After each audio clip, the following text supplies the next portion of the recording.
नहीं माँ नहीं, मैंने बोल दिया ना, एक बार नहीं तो नहीं। मुझे आलू की सब्जी से रोटी नहीं खानी है। मुझे पैसे दो, मैं बाहर का कुछ खाऊंगी। अरे गौरी, मेरे पास पैसे नहीं हैं। मुझे अचानक से तेरी बुआ के घर जाना पड़ रहा है। अगर मुझे पहले से पता होता तो मैं पैसों का इंतजाम कर लेती। नहीं माँ, मुझे आज 500 रुपए चाहिए तो चाहिए। मुझे आज कुछ बाहर का खाना है। मेरा बहुत ज्यादा मन हो रहा है। तभी कमला की बड़ी बेटी अंदर से आवाज लगाती है, जो बैठकर सिलाई कर रही थी। माँ, ओ माँ, इधर आओ ना। बताओ शिवानी, इतनी जोर जोर से क्यों चिल्ला रही हो? मैंने सुन लिया था। मैं तो तुम्हारे पास आ ही रही थी। शिवानी बेटा, मैं तुम्हारी बुआ के घर जा रही हूँ। हाँ माँ, मुझे पता है कि आज आप बुआ के घर पर जा रही हो। मैंने बुआ की लड़की के लिए यह एक ड्रेस बनाई है, आप ले जाओ। शिवानी बेटा, तुम इस ड्रेस को मेरे थैले में रख दो। मैं तुम्हारी बनाई हुई ड्रेस तुम्हारी बुआ की लड़की के पास पहुंचा दूंगी। हाँ माँ, जब मैंने शादी में अपनी वाली ड्रेस पहनी थी तो उसने बोला था कि दीदी मेरे लिए भी एक अच्छी ड्रेस बना देना। अच्छा शिवानी बेटा, वो सब छोड़ो। देखो, तुम्हारी बहन गौरी बहुत ज्यादा 500 रुपए के लिए जिद कर रही है। मेरे पास तो पैसे नहीं हैं। माँ, आप बिल्कुल भी चिंता मत करो। घर में थोड़े से ब्रेड पड़े हैं, मैं उसी से इसको एक ब्रेड रोल बनाकर खिला दूंगी।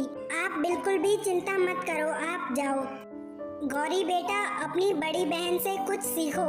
वह सिलाई में भी आगे रहती है और वह खाना भी बहुत अच्छा से अच्छा बना लेती है। इतना कहने के बाद कमला वहां से चली जाती है। गौरी को अपनी बड़ी बहन शिवानी पर बहुत ज़्यादा गुस्सा आ रहा था, क्योंकि उसकी वजह से उसे 500 रुपए नहीं मिल पाए थे। लेकिन जब शिवानी ने गौरी के लिए घर में पड़े ब्रेड से और आलू से ब्रेड रोल बनाकर खिलाए तो गौरी का मूड कुछ अच्छा सा हो गया था।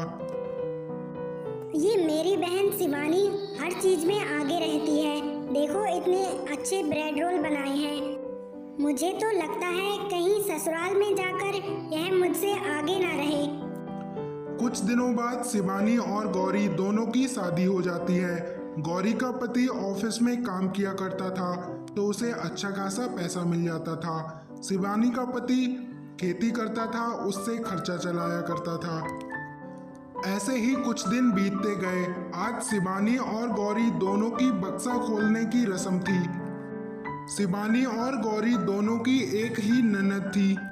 वह बक्सा खोलने के लिए बहुत ज्यादा उतावली हो रही थी। सबसे पहले मैं बड़ी वाली भाभी का बक्सा खोलूंगी। मुझे लगता है कि उसमें कोई बड़ा सा गिफ्ट होगा। जैसे ही माया अपनी बड़ी वाली भाभी का बक्सा खोलती है, उसमें बहुत प्यारा सा एक सूट निकल आता है। वह माया को बहुत ज्यादा पसंद आता है।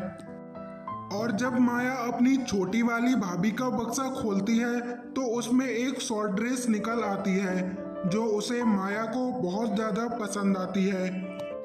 थोड़ी देर बाद रसोई की रस्म शुरू हो जाती है, जिसमें गौरी की बड़ी बहन शिवानी सबके लिए आलू पूरी और गौरी सबके लिए पिज्जा बनाकर तैयार कर लेती है। अरे वाह, ये पिज्जा किसने बनाया है? मैंने तो जाने कब से पिज्जा चखा नहीं है। मुझे तो लगता है मेरी पत्नी ने ही बनाया होगा। अरे नहीं जेठ जी, पिज्जा तो मैंने बनाकर तैयार किया है। आज पिज्जा बनाने में तो मेरा बहुत ज्यादा खर्चा हो गया, लेकिन कोई बात नहीं, आप लोगों को पसंद तो आ जाएगा। इसके बाद सभी लोग पिज्जा खाने लगे हैं, सिवाय के पति को छोड़कर। वह बनाई हुई आलू पूरी को खाता है। शिवानी की बहन गौरी ससुराल में आकर अपनी चालें खेलती जा रही थी और जीत भी रही थी। गर्मियां पड़ने लगी थी तो शिवानी ने सोचा वह अपनी सासू माँ और ननद के लिए सूट बना ले। सूट तो बनकर तैयार हो गया है, चलो माँ जी को और दिखा देती हूँ। दीदी, तुम्हें क्या लगता है तुम यह टेढ़ी मेढ़ी सिलाई करके सबका मन मोह लोगी और सबकी मनपसंद बन जाओगी? मैं ऐसा नहीं होने दूंगी। मैं सबके लिए आज ही कपड़े ऑर्डर कर दूंगी। बड़ी बहू, सुना तूने? मेरी छोटी बहू बहुत ज्यादा खर्चीली है। अपने कपड़े रख लो। शिवानी की बहन गौरी ने सबके मन में शिवानी के प्रति जहर घोल दिया था और वह दिन दूर नहीं था जिस दिन शिवानी को सासू माँ ने घर से बाहर निकाल दिया और कहा, निकल जाओ मेरे घर से और कभी भी मत आना। आपने अपने छोटे भाई को पढ़ाने लिखाने में अपनी हस्ती मिटा दी। चलो यह छोड़ो।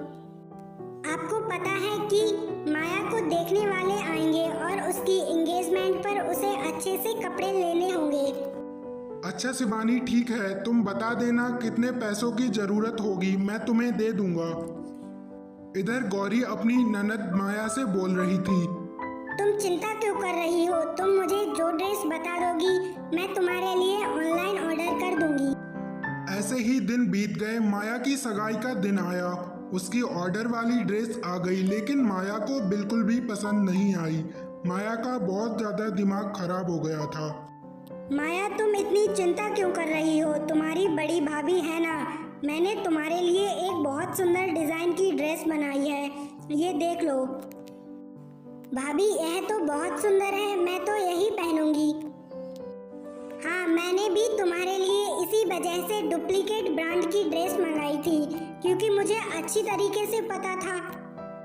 माया की सगाई बहुत अच्छे से हो गई और उसने अपनी बड़ी भाभी की बनाई हुई ड्रेस पहनी।